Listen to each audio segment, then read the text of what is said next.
At John Daly Major Ed Foundation, we also focus on making sure that we partner up with great organizations. Great organizations like St. Jude's, great organizations like the Boys and Girls Club, our friends at Warriors for Freedom, our friends at Force 50 Foundation, which provides veterans the health care that they need. As you can see, we are the safety net at the John Daly Major Ed Foundation to make sure that no one gets left behind on the field of battle and that you're taken care of in the home front. God bless you. God bless the United States of America. Hoorah!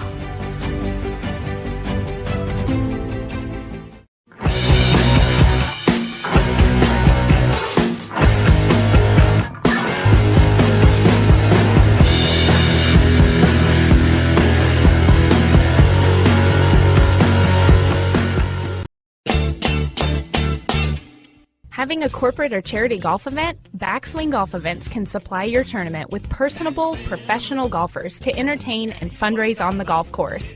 They can accommodate any size group, whether it be 3 players to 500. They are your team.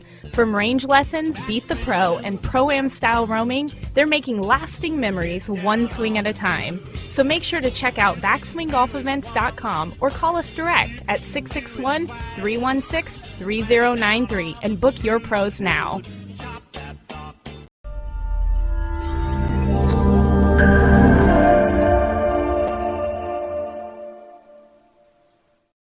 Good morning, everyone. Welcome to On Par with Amanda. Today, as per requested, Mr. Bill, the golf father, Cuevas. How are you, sir? I didn't request anything. No, you were requested. Okay. By popular vote. Okay, cool. So this week I want to talk about some LPGA turmoil. Danielle Kang, we know her, and we've followed her for a long time. She was headed to the Solheim Cup, arrived, but unfortunately her clubs were nowhere to be found. That's got to be a panicked feeling, I'm sure. Mm-hmm. So everybody immediately jumped on board. All the players for the Solheim started Instagramming and tweeting out and like, hey, can anyone locate this bag? Like just making it a team effort. And then finally, Danielle Kang said, hi, everyone. I need help again. My captain and the entire U.S. team have been on this, but someone please put my golf bag on the next flight out of Amsterdam to, I can't see because it cut it off, but wherever they are. She said it's missed every single flight it could have been on today. Bag, tag, number, etc. They're in Spain. Oh, are they? Okay. Yeah. Mm-hmm. It's half a word. It's like Finca Cortesen. Okay. So that's where they're at. Apparently she was coming from Amsterdam to get over there. Her bags didn't make it, and she was begging everyone to just put this bag on this flight. She knew it was there. The airlines probably told her it was there. So in the meantime, you're there and you have to practice and stuff. So Titleist was making her a backup set. But in the meantime, another company built a set just for her to like practice with. So we could say their name, Ping. Oh, was it Ping? It doesn't say. It was Ping. Ping went and made a complete set for her. Okay. And they got her a separate Titleist bag. They went and did everything for her. The only thing that made it was her putter, because she travels with her putter in a rifle case. It's the only club she puts in a rifle case because she doesn't want it to get bent at all. So she had her putter. Yeah, so that was interesting when I had read that she put her putter with her and it was in a rifle case. I was like, oh, that's pretty cool. But Stacey Lewis and the rest of the girls, they got together and they did help, and Pink stepped up without question because they wanted her to get her rounds in. Of course. So they actually built clubs for her, and she went and got to get her rounds in, and now she has 2 sets of clubs. I will say, you're getting ready for the Solheim, so she handled it well. I mean, at this point, there's nothing you can do. It's not like So it says, it's been an adventure, she told the reporters. If it wasn't a dramatic entrance, it wouldn't be my life. So it's okay. And she said, it is what it is. You just have to roll with the punches. And then this is, yes, where it says she isn't missing all 14 clubs, though. So I've been in this situation, not playing in the Solheim, nothing comparative. But it isn't a great feeling. You arrive to your destination, whether you're playing as an amateur in a scramble event or you're there to do a Beat the Pro challenge. I've had girls that have showed up to an event, their clubs are not there. Luckily with that, we can borrow, either we can hit from the team that comes through, because it's just more about hitting a shot for charity type thing, or borrow from the pro shop. And I've done that before. Hey, can I borrow a 7-iron for the day? Whatever.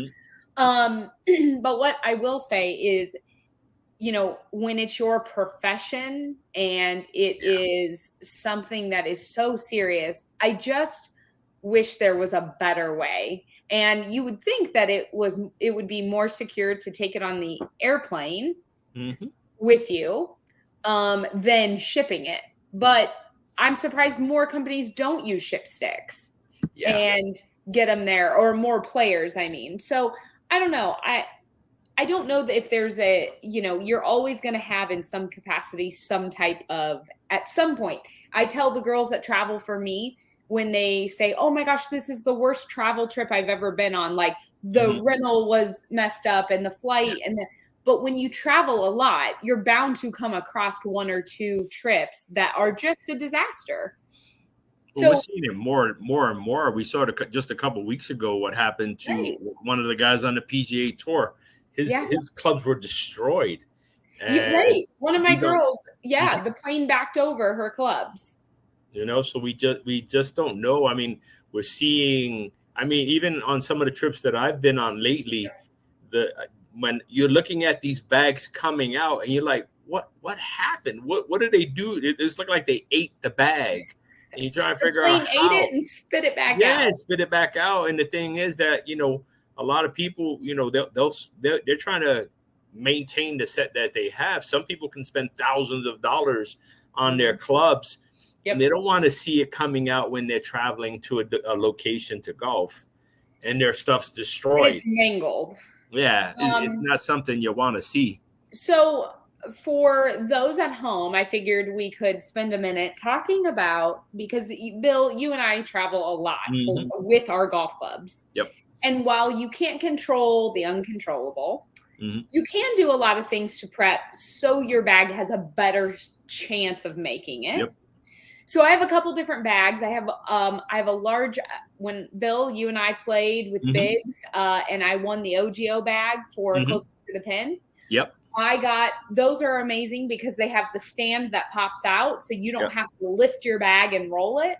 Yeah. But it's a bigger, oversized one for staff bag. So I have that one. They make, such a good golf bag. There's a lot of great golf travel companies, but that's what I use. OGO is always great. We love them. But the thing that I will tell you is when you have your clubs in your golf bag, the one thing that I see a lot of AMs not have, and I'm actually shocked because it's $30 to buy, is a stiff arm. Yep. You have to have a stiff arm. And for those of you at home that don't know what a stiff arm is, it is this literally what it is. It's a rod and it has a baby umbrella on the top of it, and it fits, and you put it at a height just above your driver. So it should sit very, very close to no problem at all. Yeah. And then that way, when your club is in the bag, nothing can hit your driver or bend it. Or it will help tremendously. And you can buy them at Dick's Sporting Goods. You can order them from OGO or Golf or a lot of places are carrying them. Yeah, you can get them on Amazon. Yep. But I also would say that I have a weird putter that is literally this big. So when it's in the circle of the bag, it sticks out over the edge. So I make sure I flip it and tuck it in between two other clubs. I mean, there's ways. You can take a towel and wind it through all of your clubs. That's what I do. I wind my towels, and then I take my shoes and I make a sandwich around A the little shoes, and then I Bill wrap sandwich. it, a bill sandwich. So yeah, I do it because they're worth a lot of money, and you don't want them to break, No, and because they don't handle your stuff the way they you don't. handle it. They don't care. So it's a big difference. So I do everything that I can to Sure. protect them. So I'll put my shoes, I'll put extra clothes, I'll put Yep. everything and anything I can to make sure that whatever's there is complete, is hard. And if it breaks, it's because they're damaging everything they can to get to those clubs. Yeah, and that's the ticket. I think you just, rather than being so upset but not taking any precaution, like if you just have to go into it knowing that they're going to be rough on your stuff. Yeah. And I always say, if you're traveling and God forbid you're like, when I get there, I cannot be missing my clothes, then you better put it as a carry-on. Yeah. And that's the thing. If there's a lot of ways. That has to make it, and you cannot, the rest you could go buy, you could do whatever. Yep. But yeah, traveling with clubs, there's so many tips and tricks of how to wrap them and make sure they're securely put into a bag. Also, the airlines always make you sign it for loss but not damage if they're in a soft case versus a hard case. Yep. But to be fair, the hard cases aren't great because your clubs bang around in them and it's like inside of a tire. Yep. So soft case is actually more protective because it's got that thick padding around the whole thing. And plus whatever you add to it is going to make it even better. Yeah, and so you definitely should get that stiff arm. They definitely need that stiff arm. is a win. So for sure, there are tips and tricks to be proactive. Now, as far as your club's making it like Danielle King, well, I've been there. We've been there. Your clubs come trickling in after the event. Perfect. But there are ways around it. Use ship sticks. They're great. Sticks. They're great. We've used them in the past, and I think it's great, especially if it's going to the destination that you want to go to. A hotel. The cost is minimum. They'll deliver them, and then you can bring them back home. You don't have to worry about it. You just pack it, and they pick it up. It's so simple, easy, and you don't have to worry about dragging it through the airport. So there are many ways. Don't fall into this category of I need to fire everyone at the airport because I'm so mad. But with that, Danielle, she made the best of it. And so wishing her all the best. And what a rough start to the Solheim. A fun start. Now take out that putter, that rifle putter. Oh my gosh. Crazy. Bill, thanks for joining us this week. As always, we appreciate you. Those of you at home, make sure to tune in. Biggs Golf Talk. Check me out, A Robertson Golf on Instagram, and let me know your questions. I always love seeing those. Until next week, keep swinging for par.